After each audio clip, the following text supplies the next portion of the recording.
ಆತನನ್ನು ನಮ್ಮ ಮುಂದುಗಡೆ ಇಡಬೇಕು.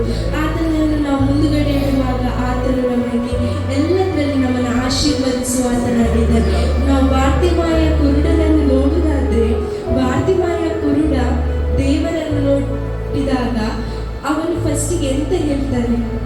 ದಾವೀದನ ಕುಮಾರನೇ, ನನ್ನನ್ನು ಕರುಣಿಸು ಎಂಬುದಾಗಿ. ಹಾಗಾದ್ರೆ ದಾವೀದ ಯಾವ ರೀತಿಯಲ್ಲಿ ದೇವರನ್ನು ಆರಾಧಿಸ್ತಿದ್ದಾನೆ? ಸೊ ನಮ್ಮ ಜೀವಿತದಲ್ಲಿ ನಾವು ಸದಾ ದಾವೀದನಂತೆ ದೇವರನ್ನು ಆರಾಧಿಸಿ ಆತನ ನಾಮವನ್ನು ಮಹಿಮೆಪಡಿಸೋಣ. ನಾವೆಲ್ಲರೂ ಸೇರಿ ದಾವೀದನ ಕುಮಾರನಿಗೆ ಸ್ತೋತ್ರವೆಂಬುದಾಗಿ ಹಾಡುತ್ತಾ ಆತನ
Yeah.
ಹೇಳೋಣ. ನೀನೇ ನನ್ನ ಪ್ರಾಣವು, ನೀನೇ ನನ್ನ ಸರ್ವವು, ನೀನೇ ನನ್ನ ಜೀವವು యేసయ్య.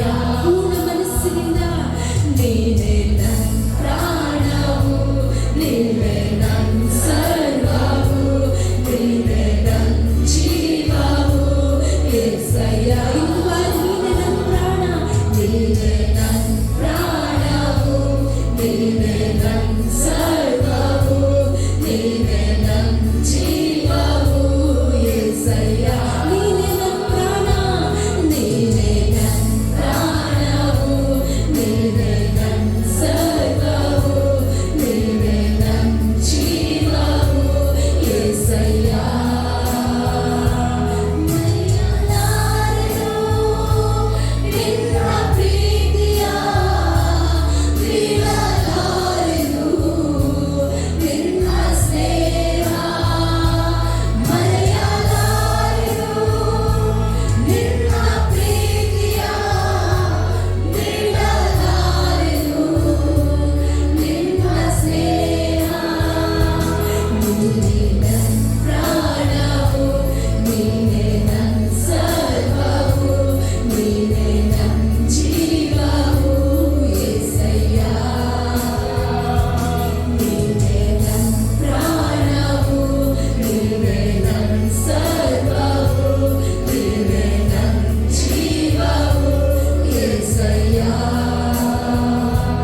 ಅಪ್ಪ ಸ್ತೋತ್ರವನ್ನು ಸಲ್ಲಿಸುತ್ತೇವಪ್ಪ ತಂದೆ.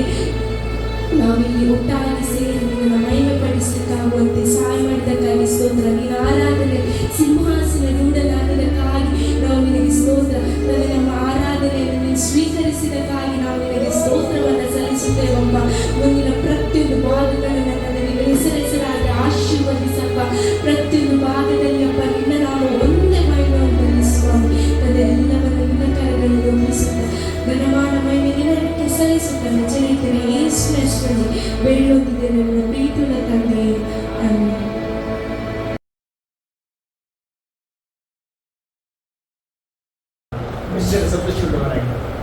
ದೇವರ ವಾಕ್ಯವನ್ನು ಕೇಳಲಿಕ್ಕೆ ಹೋಗ್ತಾ ಇದ್ದೇವೆ. ನಾನು ನಂಬಿದ ದೇವರು ನಮ್ಮೊಂದಿಗೆ ಮಾತನಾಡುವ ದೇವರಾಗಿ ನಾವು ಹಲ್ಲೆಲೂಯಾ. ಸತ್ಯವೇದದಲ್ಲಿ ಹೋಶಿಯ ಬರೆದ ಪ್ರವಾದನ ಗ್ರಂಥ, ಅದರಲ್ಲಿ 11ನೇ ಅಧ್ಯಾಯ, ಅದರಲ್ಲಿ 1ನೇ ವಾಕ್ಯವನ್ನು ಯಾರಾದರೂ ಗಟ್ಟಿಯಾದ ಶಬ್ದದಲ್ಲಿ ಓದಬಹುದು. ಹೋಶಿಯ ಬರೆದ ಪ್ರವಾದನ ಗ್ರಂಥ 11ನೇ ಅಧ್ಯಾಯ, ಅದರಲ್ಲಿ 1ನೇ ವಾಕ್ಯ. ಇಸ್ರಾಯೇಲು ಕೇವಲ ಬಾಲ್ಯದಲ್ಲಿದ್ದಾಗ ನಾನು ಅದರ ಮೇಲೆ ಪ್ರೀತಿ ಇಟ್ಟು ಆ ನನ್ನ ಮಗನನ್ನು ಐಗುಪ್ತ ದೇಶದಿಂದ ಕರೆದಿನಿ ಎಂಬುದಾಗಿ. Hallelujah, praise the Lord. ಎಷ್ಟು ಜನ ಈ ವಾಕ್ಯವನ್ನು ಓದಿದ್ದೀರಿ? ಹಲ್ಲೆಲೂಯಾ. ಹೋಶೇಯ ಪ್ರವಾದಿ ಒಂದು ಪ್ರವಾದನೆಯಲ್ಲಿ ಹೇಳ್ತಾ ಇದ್ದಾನೆ ಏನಂತ ಹೇಳಿದ್ರೆ, ಇಸ್ರಾಯೇಲು ಕೇವಲ ಬಾಲ್ಯದಲ್ಲಿದ್ದಾಗ ನಾನು ಅದರ ಮೇಲೆ ಪ್ರೀತಿ ಇಟ್ಟು ಆ ನನ್ನ ಮಗನನ್ನು ಐಗುಪ್ತ ದೇಶದಿಂದ ಕರೆದಿನಿ ಎಂಬುದಾಗಿ. Hallelujah, praise the Lord. ಇವತ್ತು ಎಷ್ಟು ಜನರಿಗೆ ವಾಗ್ದಾನಗಳು, ವಾಗ್ದಾನ ಇದ್ದವರಿಗೆ ಪ್ರವಾದನೆಗಳು ಸ್ವಲ್ಪ. ಇವತ್ತು ಎಷ್ಟು ಜನಕ್ಕೆ ಪ್ರವಾದನೆ ಹೇಗೆ ಮಾತನಾಡಿದ್ದಾರೆ ದೇವರು. ಹಲ್ಲೆಲೂಯಾ. ಪ್ರವಾದನೆಗಳನ್ನು ನೆರವೇರುತ್ತದೆ. ಹಲ್ಲೆಲೂಯಾ. ಇದೊಂದು ಪ್ರವಾದನೆಯ ಮಾತಾಗಿದೆ. ಮೋಶೆಯನು ಆಗುವುದಕ್ಕಿಂತ ಮೊದಲೇ, ನಡೆಯುವುದಕ್ಕಿಂತ ಮೊದಲೇ ಒಂದು ಪ್ರವಾದಿ ಬಂದು ಯೇಸು ಕ್ರಿಸ್ತನ ಬಗ್ಗೆ ಅಲ್ಲಿ ಪ್ರವಾದನೆ ಹೇಳ್ತಾ ಇದ್ದಾರೆ. ಹಲ್ಲೆಲೂಯಾ. ಏನು ಪ್ರವಾದನೆ ಹೇಳ್ತಾರೆ ಅಂತ ಹೇಳಿದ್ರೆ, ಅಲ್ಲಿ ವಾಕ್ಯ ಬಾಲ್ಯದಲ್ಲಿದ್ದಾಗ, ಯಾವಾಗ ಬಾಲ್ಯದಲ್ಲಿದ್ದಾಗ. ಇವತ್ತು ನಾವು ನೋಡ್ತೀವಿ ಅನೇಕರ ಪ್ರವಾದನೆಗಳು ಕೆಲವೊಂದು ಪ್ರಾಯದಲ್ಲಿ ಅದು ನಡೆಯುತ್ತದೆ, ಕೆಲವರಿಗೆ ಮಧ್ಯವಾಸ ಪ್ರಾಯದಲ್ಲಿ ನಡೀತದೆ, ಕೆಲವರಿಗೆ ಪ್ರಾಯ ಆದಾಗ ನಡೀತದೆ, ಕೆಲವರಿಗೆ ಬಾಲ್ಯದಲ್ಲಿ ನಡೆಯುತ್ತದೆ. ಹೌದಾ? Praise the lord. ಮೋಶೆಯನ್ನು ನೋಡುವಾಗ ಎಷ್ಟೇ ವರ್ಷದಲ್ಲಿ ಅವನಿಗೆ ಕೊಟ್ಟ ಪ್ರವಾದನೆ ನಡೆಯಿತು? 80 ವರ್ಷದಲ್ಲಿರುವಾಗ ಅಲ್ಲಿ ಅವನ ಪ್ರವಾದನೆ ನಡೆಯಿತು. ಯೋಷಿಯನನ್ನು ನೋಡಿದ್ರೆ 8 ವರ್ಷದಲ್ಲಿರುವಾಗ ಅವನಿಗೆ ಕೊಟ್ಟ ಪ್ರವಾದನೆ ನಡೆಯಿತು. ಇವತ್ತು ನಾನು ನಿಮಗೆ ಕೊಟ್ಟ ಎಲ್ಲ ಪ್ರವಾದನೆಗಳು ಕರ್ತನ ನೆರವೇರಿಸಲಿಕ್ಕೆ ಇವತ್ತು ಸಹ ಜೀವಿಸುವವನಾಗಿದ್ದಾನೆ. ಹಲ್ಲೆಲೂಯಾ. ಇಲ್ಲಿ ಸತ್ಯವೇದ ಹೇಳ್ತದೆ, ಬಾಲ್ಯದಲ್ಲಿದ್ದಾಗ ನಾನು ಅದರ ಮೇಲೆ ಪ್ರೀತಿ ಇಟ್ಟು ಆ ನನ್ನ ಮಗನನ್ನು ಐಗುಪ್ತ ದೇಶದಿಂದ ಕರೆದಿರಿ ಎಂಬುದಾಗಿ. ಹಲ್ಲೆಲೂಯಾ. ಆ ನನ್ನ ಮಗನನ್ನು ಯಾರು? ಯೇಸು ಸ್ವಾಮಿ. ಅಲ್ಲಿ ಯೇಸು ಸ್ವಾಮಿ ಎಲ್ಲಿಂದ ಕರೆದೆ? ಐಗುಪ್ತ ದೇಶದಿಂದ ಕರೆದೆ. ಯಾವಾಗ? ಬಾಲ್ಯದಲ್ಲಿರುವಾಗ. ಹಲ್ಲೆಲೂಯಾ. ನೋಡಿ, ಯೋಹಾನ ಬರೆದ ಸುವಾರ್ತೆ 3ನೇ ಅಧ್ಯಾಯ 16ನೇ ವಾಕ್ಯದಲ್ಲಿ ನೋಡುವುದಾದ್ರೆ, ದೇವರು ಲೋಕದ ಮೇಲೆ ಎಷ್ಟೋ ಪ್ರೀತಿಯನ್ನಿಟ್ಟು ತನ್ನ ಒಬ್ಬನೇ ಮಗನನ್ನು ಕೊಟ್ಟನು ಅಂತ ಬೈಬಲ್ ಹೇಳ್ತದೆ. ಹಾಗಾದ್ರೆ ದೇವರು ಎಲ್ಲ ಪ್ರೀ ಪ್ಲಾನ್ ಆಗಿ ದೇವರು ಮಾಡುವವನಾಗಿದ್ದಾರೆ. ಇವತ್ತು ಎಷ್ಟು ಜನ ಹೇಳ್ತಾರೆ, ನಿನ್ನ ಜೀವಿತದಲ್ಲಿ ಸಹ ನೀನು ದೇವರ ಪ್ಲಾನ್ ಇಲ್ಲದೆ ಈ ಭೂಮಿಗೆ ಬರಲಿಲ್ಲ. ಹಲ್ಲೆಲೂಯಾ. ದೇವರ ಪ್ಲಾನ್ ಇಲ್ಲದೆ ಈ ಸಭೆಗೆ ನೀನು ಬರಲಿಲ್ಲ. ಹಲ್ಲೆಲೂಯಾ. ಪ್ರತಿಯೊಂದು ದೇವರ ಪ್ಲಾನ್ ಪ್ರಕಾರ, ದೇವರ ಯೋಜನೆ ಪ್ರಕಾರ ಅದು ನೆರವೇರುತ್ತದೆ. ಹಲ್ಲೆಲೂಯಾ. ಇಲ್ಲಿ ನೋಡಿ, ಸತ್ಯವೇದ ಹೇಳ್ತದೆ, ಹೋಶೇಯ ಪ್ರವಾದಿಯ ಮೂಲಕ ಹೇಳ್ತಾ ಇದ್ದಾರೆ, ಬಾಲ್ಯದಲ್ಲಿದ್ದಾಗ ಎಂಬುದಾಗಿ. ಹಲ್ಲೆಲೂಯಾ. ನಮಗೆಲ್ಲರಿಗೂ ಗೊತ್ತು, ಯೇಸುವಿನ ಜನನದ ಬಗ್ಗೆ ನಮಗೆಲ್ಲರಿಗೂ ಗೊತ್ತುಂಟು. ನಾವು ನೋಡ್ತೇವೆ ಮತ್ತಾಯ ಬರೆದ ಸುವಾರ್ತೆ 2ನೇ ಅಧ್ಯಾಯಕ್ಕೆ ನೀವು ಬರುವಾಗ ಅಲ್ಲಿ ನಾವು ನೋಡ್ತೇವೆ, ಯೇಸು ಹುಟ್ಟಿದಾಗ ಯಾರು ಬಂದ್ರು? ಜೋಯಿಸರು ಬಂದ್ರು.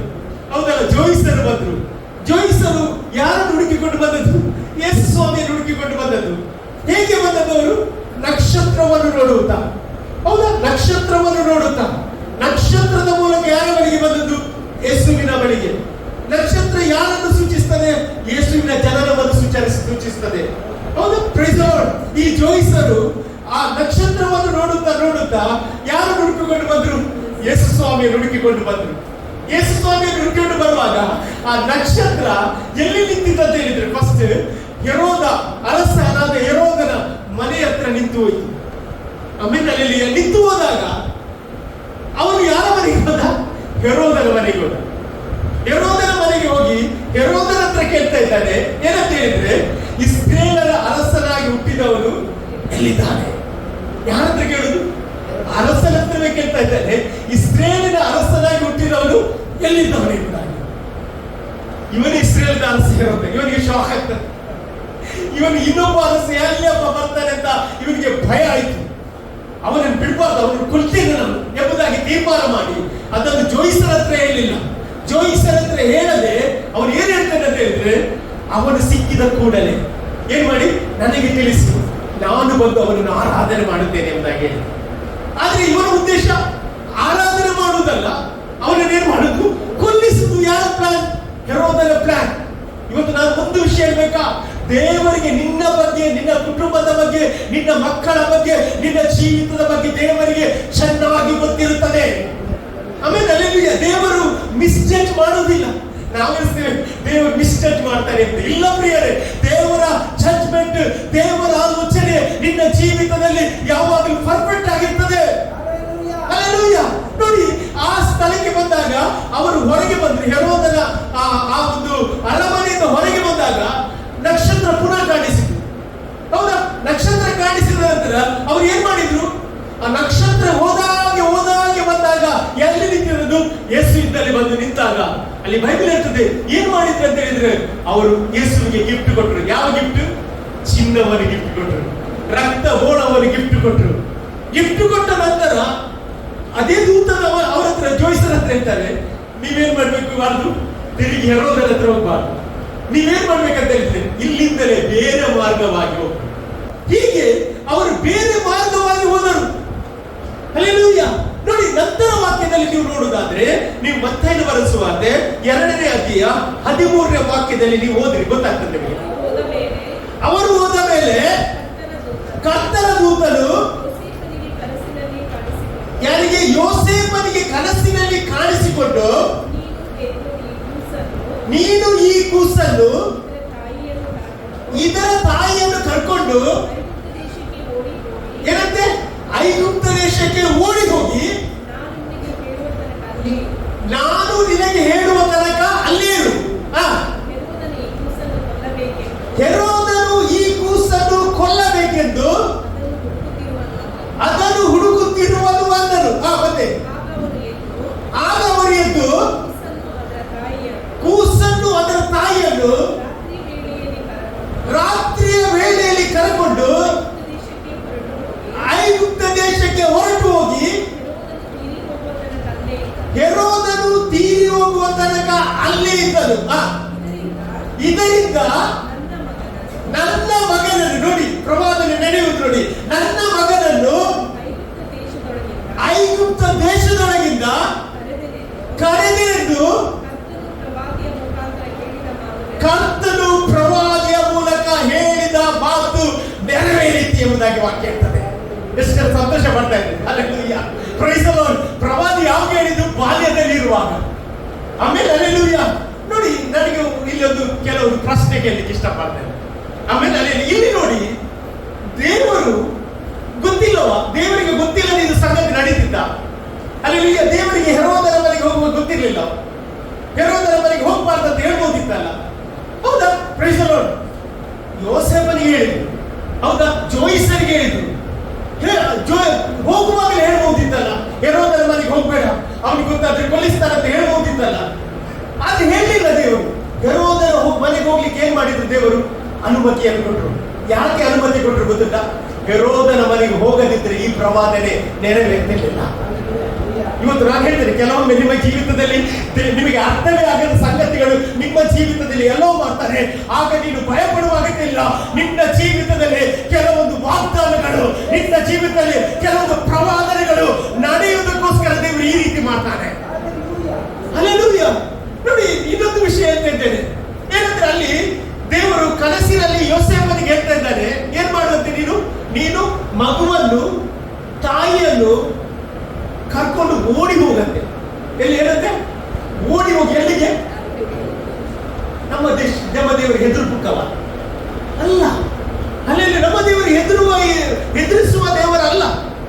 ಹೌದಾ? Praise the Lord. ನೀವು ನೋಡಿ, ಅರಸುಗಳ ಪುಸ್ತಕ ಅದರಲ್ಲಿ 6ನೇ ಅಧ್ಯಾಯದಲ್ಲಿ ನೀವು ಗಮನಿಸುವುದಾದ್ರೆ, ಅಲ್ಲಿ ನಾವು ನೋಡ್ತೇವೆ ಇಸ್ರೇಲರ ವಿರುದ್ಧ ಆರಾಮಿ ಅರಸನು ಯುದ್ಧಕ್ಕೆ ಬರ್ತಾನೆ.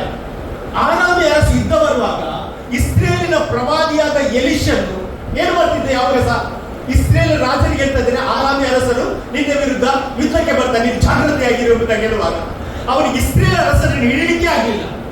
ಆಗ ಆರಾಮಿ ಅರಸನು ಏನ್ ಮಾಡ್ತಾನೆ ಗೊತ್ತಿಲ್ಲ, ಅಲ್ಲಿಂದ ಮೀಟಿಂಗ್ ಮಾಡಿ ಹೇಳ್ತಾ ಇದ್ದಾನೆ, ನಮ್ಮ ಕಡೆಯವರು ಯಾರೋ ಇಸ್ರೇಲ್ ಅರಸನಿಗೆ ಏನ್ ಮಾಡ್ತಾರೆ, ಸುದ್ದಿ ಮುಟ್ಟಿಸ್ತಾರೆ, ಹಾಗಾಗಿ ಇಸ್ರೇಲ್ ಅರಸನನ್ನು ಹಿಡಿಲಿಕ್ಕೆ ಆಗಲಿಲ್ಲ ಅಂತ ಹೇಳುವಾಗ ಅಲ್ಲಿದ್ದ ಅವರ ಜನ ಒಬ್ಬ ಹೇಳ್ತಾನೆ, ಇಲ್ಲ, ಇದಕ್ಕೆ ಕಾರಣ ಇಸ್ರೇಲ್ ಅಲ್ಲಿ ಒಬ್ಬ ಪ್ರವಾದಿ ಇದ್ದಾನೆ, ಅವನ ಹೆಸರು ಎಲಿಷಾ.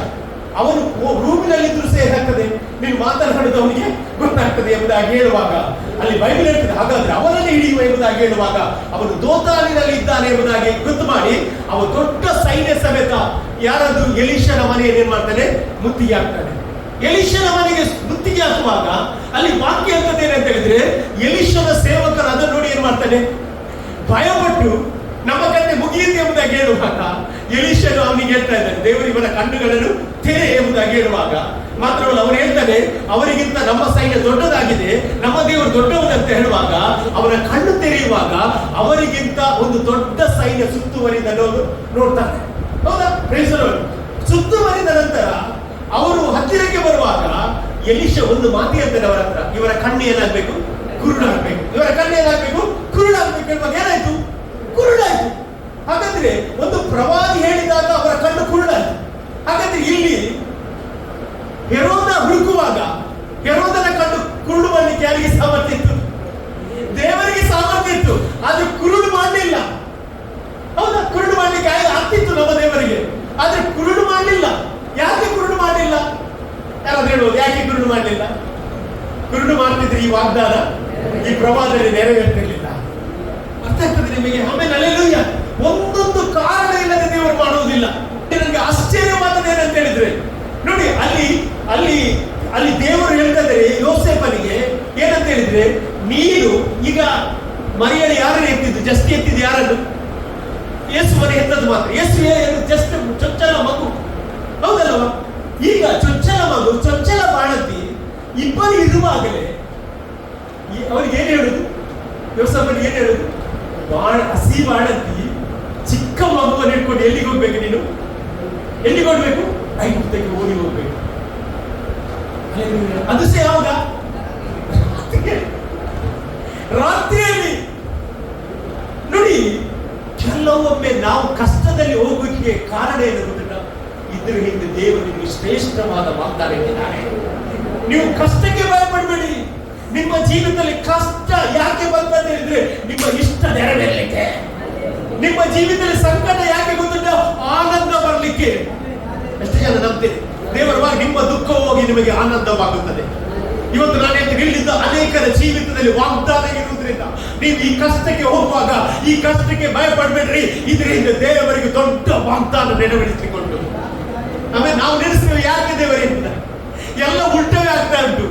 ಅಲ್ಲಿ ಹೌದಾ? ನಾವು ಯಾವ ನಮ್ಮ ಆಲೋಚನೆ, ನಮ್ಮ ಆಂಗಲ್ ಅಲ್ಲಿ ನಾವು ತೀರ್ಮಾನ ಮಾಡ್ತೇವೆ. ಹೌದಾ? Praise the Lord. ಯಾಕಂತ ಹೇಳಿದ್ರೆ ಇದರಿಂದ ದೇವರಿಗೆ ಒಂದು ದೊಡ್ಡ ಕಾರ್ಯ ಮಾಡಿಕೊಟ್ಟು ಇಲ್ಲಿ ಅವನಿಗೆ ಹೇಳ್ತಾ ಇದ್ದಾನೆ, ಏನಂತ ಹೇಳಿದ್ರೆ, ನೀವು ಏನ್ ಮಾಡ್ಬೇಕು, ಮಗುವನ್ನು ತಾಯಿಯನ್ನು ರಾತ್ರಿಯ ವೇಳೆ ಕರ್ಕೊಂಡು ಎಲ್ಲಿಗೆ ಹೋಗು? ಐಗುಪ್ತ ದೇಶಕ್ಕೆ ಓಡಿ ಹೋಗಿ ಎಂಬುದಾಗಿ ಹೇಳ್ತಾ ಇದ್ದಾರೆ. ಮತ್ತೆ ಯೇಸು ಸ್ವಾಮಿ ಅಲ್ಲಿ ಎಷ್ಟು ವರ್ಷ ತನಕ ಇದ್ರು? 4 ವರ್ಷ ತನಕ ಎಲ್ಲಿದ್ರು? ಐಗುಪ್ತ ದೇಶದಲ್ಲಿ. ಹೌದಾ? ಐಗುಪ್ತ ದೇಶದಲ್ಲಿ ಇದ್ದುಕೊಂಡು ಮತ್ತೆ ಯಾರು ಬಂದದ್ದು? ಯೇಸು ಸ್ವಾಮಿ ಐಗುಪ್ತ ದೇಶದಿಂದ ಹೊರಗೆ ಬಂದಾಗ ಈ ಒಂದು ವಾಗ್ದಾನ ಅವರ ಜೀವಿತದಲ್ಲಿ ಅದು ನೆರವೇರಿತು. ಎಷ್ಟು ಜನ ಇದನ್ನು ಅರ್ಥ ಮಾಡಿಕೊಳ್ತಾರೆ? ಈ ಒಂದು ವಿಷಯವನ್ನು ನಾವು ಸ್ವಲ್ಪ ಸಮಯ ನಾನು ನಿಮ್ಮೊಟ್ಟಿಗೆ ಎಕ್ಸ್ಪ್ಲೇನ್ ಮಾಡ್ಲಿಕ್ಕೆ ಇಷ್ಟಪಡ್ತಾ ಇದ್ದೇನೆ. ನಮಗೆಲ್ಲರಿಗೂ ಗೊತ್ತುಂಟು, ವಿಮೋಚನಾ ಕಾಂಡ ಪುಸ್ತಕ 4ನೇ ಅಧ್ಯಾಯ 22ನೇ ವಾಕ್ಯವನ್ನು ನೀವು ಗಮನಿಸುವುದಾದರೆ, ವಿಮೋಚನಾ ಕಾಂಡ ಪುಸ್ತಕ ಅಲ್ಲಿ 4ನೇ ಅಧ್ಯಾಯ 22ನೇ ವಾಕ್ಯವನ್ನು ಗಮನಿಸುವುದಾದ್ರೆ ಅಲ್ಲಿ ನಾವು ನೋಡುತ್ತೇವೆ, ಈ ವಾಗ್ದಾನ ಮೊದಲೇ ನಡೆದಿರ್ತದೆ. ಹಳೆ ಒಡಂಬಡಿಕೆಯಲ್ಲಿ ಒಂದು ಸರ್ತಿ ದೇವರು ಈ ವಾಗ್ದಾನವನ್ನು ನೆರವೇರಿಸ್ತಾರೆ. ಏನದು ಓದಿ ನೋಡ್ರಿ.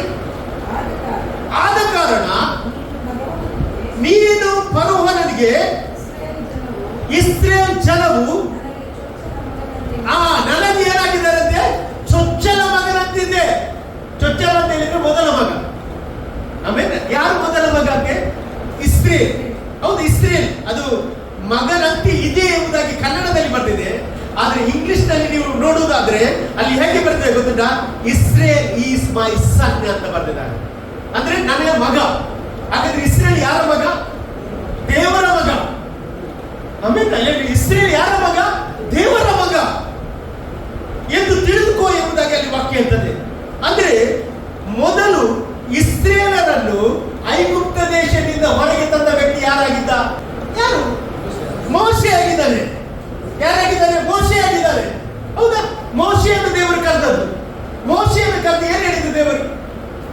ನನ್ನ ಐಗುಪ್ತ ದೇಶದಲ್ಲಿ ಜನರು ಕಷ್ಟದಲ್ಲಿದ್ದಾರೆ, ಅವರ ಕೂಗು ನನಗೆ ಕೇಳಿಸಿತು. ಹೌದಾ? ಅವರ ಕೂಗು ನನಗೆ ಕೇಳಿಸಿತು. ನೀನು ಹೋಗಿ ಅವರನ್ನು ಏನು ಮಾಡ್ಬೇಕಂತೆ? ಬಿಡಿಸಿ ಬರ್ಬೇಕು. ಯಾರಿಗೆ ಹೇಳಿದ್ರು? ಮೋಶೆಗೆ. ನೀನು ಹೋಗಿ ಅವರನ್ನು ಬಿಡುಗಡೆ ಮಾಡಬೇಕು ಅಂತ ಕೇಳುವಾಗ ಮೋಶೆ ಏನ್ ಹೇಳ್ತಾನೆ? ನಾನು ಮಾತು ಬಲ್ಲವನಲ್ಲ, ನಾನು ಚತುರನಲ್ಲ. ಅವನು ಅವನ ಕಾರಣ ಹೇಳ್ತಾ ಹೋಗ್ತಾನೆ. ಯಾರು? ಮೋಶೆ ಹೇಳ್ತಾ ಇದ್ದಾನೆ. ಆಗ ದೇವರವನಿಗೆ ಹೇಳ್ತಾನೆ, ನೀನು ಬಾಯಿ ಕೊಟ್ಟದ್ದು ಯಾರು? ಕಂಡು ಕೊಟ್ಟದ್ದು ಯಾರು? ನಾನಲ್ಲವೇ. ನೀನು ಹೋಗ್ಬೇಕು, ಬಿಡಿಸಿ ಬರ್ಬೇಕು ಎಂಬುದಾಗಿ ಹೇಳುವಾಗ ದೇವರು ಏನ್ ಮಾಡ್ತಾನೆ? ಮೋಶೆಯ ಮೂಲಕ ಏನ್ ಮಾಡ್ತಾನೆ? ಅಲ್ಲಿ ಹೋಗಿ ಕರೆದು ಅಲ್ಲಿ ನಾವು ನೋಡ್ತೇವೆ ಏನ್ ಮಾಡ್ತಾರೆ ಅಂತ ಹೇಳಿದ್ರೆ, ಅವರು ಅಲ್ಲಿ ಅನೇಕ ಬಾಧೆಗಳನ್ನು ಕೊಟ್ಟು ಏನ್ ಮಾಡ್ತಾನೆ? ಅಲ್ಲಿ ಚೊಚ್ಚಲ ಮಕ್ಕಳ ಸಂಹಾರ ಆಗುವಾಗ ಏನ್ ಮಾಡ್ತಾನೆ?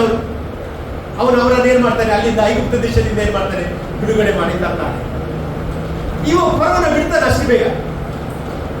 ಅಷ್ಟು ಬೇಗ ಅವರನ್ನು ಆರಾಧನೆ ಮಾಡ್ಲಿಕ್ಕೆ ಬಿಡುವುದಿಲ್ಲಲ್ಲ. ಅವನು ಏನ್ ಹೇಳ್ತಾನೆ? ಮೊದಲು ನೀನು ಹೋಗಿ ಹೇಳ್ಬೇಕು. ದೇವರು ಹೇಳ್ತಾರೆ, ನೀನು ಹೋಗಿ ಫರೋಹನಿಗೆ ಹೇಳ್ಬೇಕು, ನನ್ನ ಜನರನ್ನು ಆರಾಧನೆ ಮಾಡ್ಲಿಕ್ಕೆ ಐಗುಪ್ತ ದೇಶದಿಂದ ಏನ್ ಮಾಡ್ಬೇಕು? ಹೊರಗೆ ಕರ್ಕೊಂಡು ಬರ್ಬೇಕಂತ ಹೇಳುವಾಗ ಏನ್ ಹೇಳ್ತಾನೆ ಅವನು? ನಿನ್ನ ದೇವರು ಯಾರು ಎಂಬುದಾಗಿ ಕೇಳ್ತಾನೆ. ಹೌದು? ಈ ಆರತಿ ಬಿಡುವುದಿಲ್ಲ. ಲಾಸ್ಟ್ಗೆ ಆ ಚೊಚ್ಚಲ ಮಗನ ಸಂಹಾರ ಆಗುವಾಗ ಅವನೇನ್ ಮಾಡ್ತಾನೆ? ಬಿಡುವಾಗ ಏನ್ ಮಾಡ್ತಾನೆ? ಅವರು ಐಗುಪ್ತ ದೇಶದಿಂದ ಹೊರಗೆ ಬರ್ತಾ ಇದ್ದಾನೆ. ಹಾಗಾದ್ರೆ ಮೋಶೆ ಬರೆದ ಪ್ರವಾದನೆಗಿಂತ ಒಂದು ಪ್ರವಾದನೆ ಯಾವ ಕಾಲದಲ್ಲಿ ನಡೆಯಿತು? ಮೋಶೆಯ ಮೂಲಕ ಏನಾಯ್ತು? ಆ ಪ್ರವಾದನೆ ನಡೆಯಿತು. ಹೌದಾ? Praise the Lord. ಇಲ್ಲಿ ಎರಡನೇದ ಕಾರಣ ಯೇಸುವಿಗೆ ಹೇಗೆ ಸಂಬಂಧ ಪಡ್ತಾನೆ ಅಂತ ಹೇಳಿದ್ರೆ, ಯೇಸುವನ್ನು ಸೂಚಿಸಲಿಕ್ಕೆ, ದೇವರ ಮಗ ಅಂತ ಸೂಚಿಸಲಿಕ್ಕೆ ಒಂದು ಗುರುತು ಯಾವ್ದಂತ ಹೇಳಿದ್ರೆ, ಮೊದಲು ಹೇಳಿದ ಯಾವ್ದದು? ನಕ್ಷತ್ರ. ಒಂದು ನಕ್ಷತ್ರ. ದೇವರ ಮಗ ಅಂತ ಹೇಳಿಕ್ಕೆ ಯಾವುದು ನಕ್ಷತ್ರ? ನಕ್ಷತ್ರ ಒಂದು ಗುರುತಾಗಿದೆ. ಎರಡನೇ ಗುರುತು ಏನಂತ ಹೇಳಿದ್ರೆ, ಯೇಸು ಮುಳುಗಿ ದೀಕ್ಷಾಸ್ಥಾನ ತೆಗೆದುಕೊಂಡಾಗ. ಹೌದಾ? ಬೈಬಲ್ ಹೇಳ್ತಿದೆ, ಏನಾದ ಯೇಸು ಸ್ವಾಮಿ ಆತ್ಮನವರನ್ನು ಎಲ್ಲಿಗೆ ಕರ್ಕೊಂಡೋದಂತೆ? ಅಡವಿಗೆ ಕರ್ಕೊಂಡೋದ. ಅಡವಿಗೆ ಕರ್ಕೊಂಡು ಹೋಗುವಾಗ ಯಾರು ಮೀಟ್ ಆದ? ಎಲ್ಲರಿಗೂ ಗೊತ್ತಿದೆ ಯಾರು ಮೀಟ್ ಆದ? ಸೈತಾನ ಮೀಟ್ ಆದ. ಸೈತಾನ ಮೀಟ್ ಆದಾಗ ಯೇಸು ಸ್ವಾಮಿ ಹತ್ರ ಒಂದು ಪ್ರಶ್ನೆ ಕೇಳ್ತಾನೆ. ಏನದು? ನೀನು ದೇವರ ಮಗನಾಗಿದ್ದರೆ ಈ ಕಲ್ಲನ್ನು ಏನ್ ಮಾಡು? ರೊಟ್ಟಿಯನ್ನಾಗಿ ಮಾಡು. ಸೈತಾನನಿಗೆ ಯೇಸು ಸ್ವಾಮಿ ಯಾರಂತ ಗೊತ್ತುಂಟಲ್ಲ? ದೇವರ ಮಗನಂತ ಗೊತ್ತುಂಟು. ಹೌದಾ? ದೇವರ ಮಗನಂತ ಯಾರಿಗೂ ಗೊತ್ತುಂಟು? ಸೈತಾನನಿಗೆ ಗೊತ್ತುಂಟು. ಯೇಸು ಸ್ವಾಮಿ ಆದ್ರೆ ಕಲ್ಲು ರೊಟ್ಟಿ ಮಾಡುವುದಿಲ್ಲ, ಆದ್ರೆ ಸೈತಾನನಿಗೆ ಗೊತ್ತು. ಯೇಸು ಏನ್ ಮಾಡ್ತಾನೆ? ಕಲ್ಲನ್ನು ರೊಟ್ಟಿ ಮಾಡುವ ಸಾಮರ್ಥ್ಯ ಯೇಸುವಿಗೆ ಉಂಟು ಎಂಬುದಾಗಿ ಯಾರಿಗೆ ಗೊತ್ತಿತ್ತು? ಸೈತಾನನಿಗೆ ಗೊತ್ತಿತ್ತು. ದೇವರು ಎಲ್ಲ ಮಾಡಲಿಕ್ಕೆ ಶಕ್ತರು. ಇವತ್ತು ನಿಮ್ಮ ಜೀವಿತದಲ್ಲಿ ಸಹ ದೇವರಿಗೆ ಅಸಾಧ್ಯವಾದ ಕಾರ್ಯ ಒಂದು ಸಹ ಇಲ್ಲ. ನೋಡಿ, ಅಲ್ಲಿ ಸಹ ಬೈಬಲ್ ಇರ್ತದೆ. ಅಲ್ಲಿ ಏನಂತೆ? ಅವನು ದೇವರ ಮಗನು ಎಂಬುದಾಗಿ ಇಲ್ಲಿ ಪ್ರೂವ್ ಆಗ್ತಾ ಉಂಟು. ಹೌದಾ? Praise the Lord. ಮೂರನೇದಾಗಿ ಇಲ್ಲಿ ಪ್ರವಾದನೆ ಏನಂತ ಹೇಳಿದ್ರೆ, ನನ್ನ ಮಗನು ಬಾಲ್ಯ ಪ್ರಾಯದಲ್ಲಿ ಎಲ್ಲಿಗೆ ಹೋಗ್ತಾನೆ? ಐಗುಪ್ತಕ್ಕೆ ಹೋಗಿ ಅಲ್ಲಿಂದ ಹೊರಗೆ ತರ್ತೇನೆ ಎಂಬುದಾಗಿ. ಯಾರ ಬಗ್ಗೆ ಇದು ಪ್ರವಾದನೆ? ಮೂರು ಪ್ರವಾದನೆ ನೋಡಿದ್ರೆ ಇದು ಯಾರಿಗೆ ಸಂಬಂಧಪಟ್ಟದಾಗಿರ್ತದೆ? ಯೇಸುವಿಗೆ ಸಂಬಂಧಪಟ್ಟ ಪ್ರವಾದನೆ ಆಗಿದೆ. ಅಲ್ಲಿ ಮೊದಲನೇದಾಗಿ ನಾನು ಹೇಳಿದೆ ಮೋಶೆ. ಹೌದಲ್ಲ? ಮೋಶೆಯನ್ನು ಎಲ್ಲಿ ಕಳಿಸಿದ್ರು? ಐಗುಪ್ತಕ್ಕೆ. ಐಗುಪ್ತ ದೇಶದಿಂದ ಕರೆಯುವಾಗ ನೀವು ನೋಡಿ, 1 ಕೊರಿಂಥ ಪತ್ರಿಕೆ 10ನೇ ಅಧ್ಯಾಯ 1ನೇ ವಾಕ್ಯ ನೀವು ಗಮನಿಸುವುದಾದ್ರೆ, 1 ಕೊರಿಂಥ ಪತ್ರಿಕೆ 10ನೇ ಅಧ್ಯಾಯ 1ನೇ ವಾಕ್ಯದಲ್ಲಿ ನಾವು ನೋಡುವುದಾದರೆ, ಅವರು ಐಗುಪ್ತ ದೇಶದಿಂದ ಬಿಡುಗಡೆಯಾಗಿ ಬರುವಾಗ ಅಲ್ಲಿ ವಾಕ್ಯ ಹೇಳ್ತದೆ, ಅವರು ಯಾವುದರ ಕೆಂಪು ಸಮುದ್ರದಲ್ಲಿ ಅವರು ದಾಟಿ ಹೋಗುವಾಗ ಅವರು ಯಾವುದರಲ್ಲಿ ದೀಕ್ಷಾಸ್ನಾನ ಮಾಡಿದ್ರಂತೆ? ಮೇಘದೊಂದಿಗೆ ಮತ್ತೆ ಸಮುದ್ರದಲ್ಲಿಯೂ ಏನ್ ಮಾಡಿದ್ರು? ದೀಕ್ಷಾಸ್ನಾನ ತೆಗೆದುಕೊಂಡರೆ ಅಂತ ಬೈಬಲ್ ಹೇಳ್ತದೆ. ಮೇಘದಲ್ಲಿಯೂ ಸಮುದ್ರದಲ್ಲಿಯೂ. ಹೌದಾ? Praise the Lord.